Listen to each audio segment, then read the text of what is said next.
Marshal Solal was known to me before I ever saw him in person, mainly through recordings he made with American musicians in Paris. It was Lucky Thompson early on, and there were others, of course, most famously, perhaps because it was such an unusual combination, was with Sidney Bechet. And the way that came about was that they were recording at the same time in the same studio complex, of course not in the same area, but. And there was a break in Sidney's thing. He went out in the hallway, and where he heard a piano player, as Marshall was recording with a trio, I think. He heard the piano player, and he asked the A&R man who was recording, "Who is that?" he said. He listened for a while, and then he said, "I want to record with him." So if you know what Marshall sounded like, it's extraordinary that Sidney wanted that, but he could hear that this was a special guy, and Marshall is special. I heard him live for the first time when George Wein's lovely right-hand man from Boston, Charlie Bourgeois, was doing something in connection with George's festival, but he was programming it. He was doing a piano thing at Carnegie Recital Hall. And it was excellent. You had Al Haig, certain people that you didn't hear too often, but it was all solo piano. And Carnegie Recital Hall, very nice acoustics. And Marshall was suddenly announced as he happened to be in New York, and Charlie found out. I don't know how it happened, but he was introduced. I mean, I was there. I was there for all these things. At the time I was still covering for Downbeat or whatever. And as I said, I had heard Marshall on records, but not sufficiently. He shared, because it happened that Charlie found out that he was in New York, and he put him on there.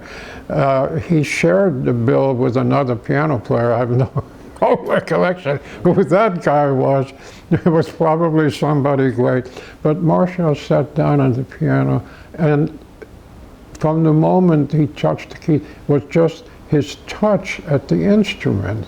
I mean, this is like somebody like Vladimir Horowitz or Rubinstein. I mean, the touch, the sound he got from the piano, and then what he did with the notes. I immediately became a convert. I think the same thing happened to me that happened to Sidney Bechet, except that I couldn't ask to record with him. But it so happened that we connected again, and I don't remember the exact sequence of this, but Lorraine Gordon, bless her, became a fan of his and brought him into the Vanguard several times to play. And that's how he really registered with the American audience and American critics too, who were not sufficiently aware of him. Also, I was involved in a Danish enterprise called the Jazzpar Prize, which was an annual award to a musician selected by an international panel of critics of 300,000 Danish kroner, which is a little less in American money than it sounds, but still a substantial six-figure, not five-figure thing there. And one of the people we selected very early on was Marshall.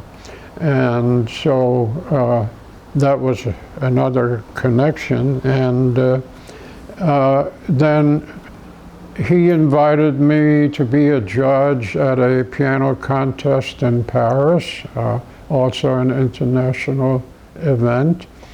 And he asked me to do liner notes for him, which was very interesting in regard of how Martial he's French, so he's an intellectual.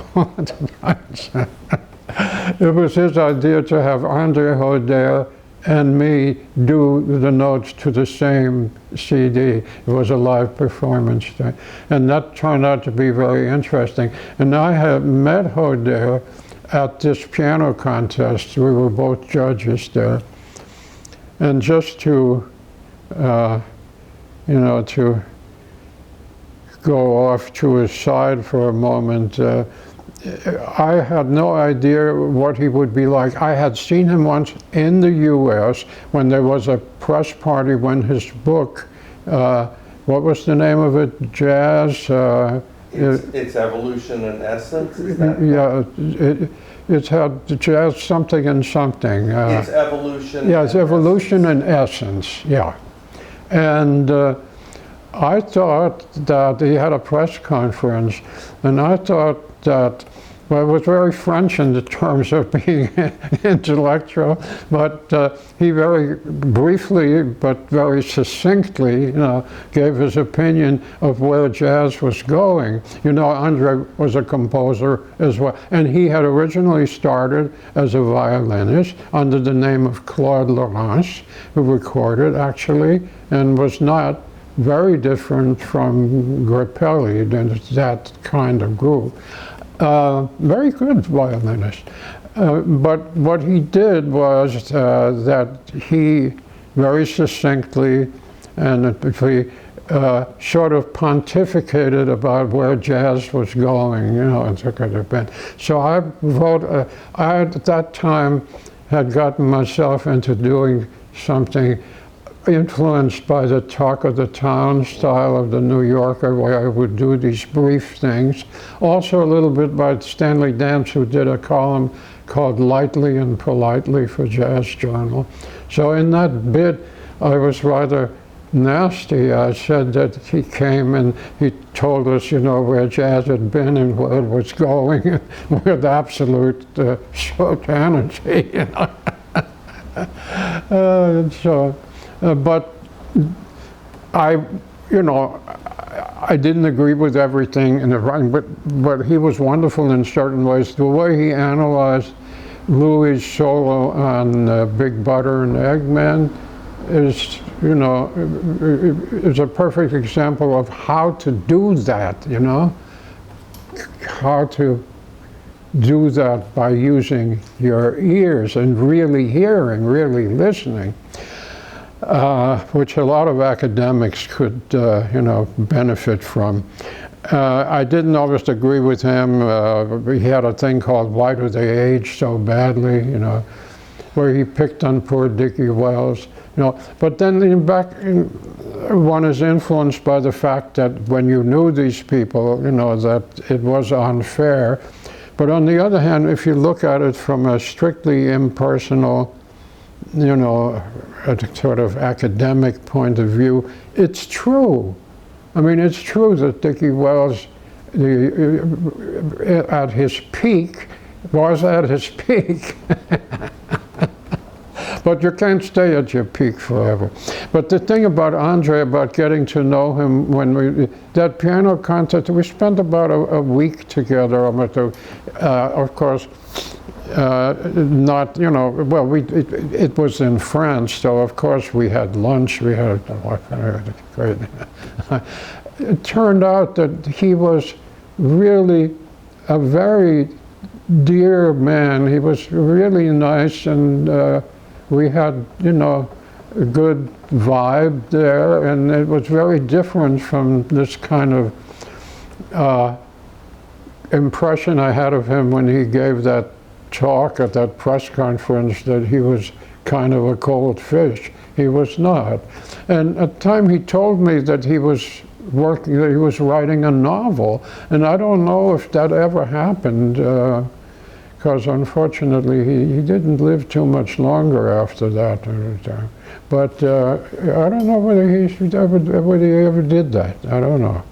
Anyway, that was Marshall who ran this contest, and he did that in a really terrific way, the way it was, the way it was set up, the way you got to hear people, how much time they were allocated. I mean, unlike some of these things, competitions where people don't have enough, where the sequence is wrong, with him it was perfect.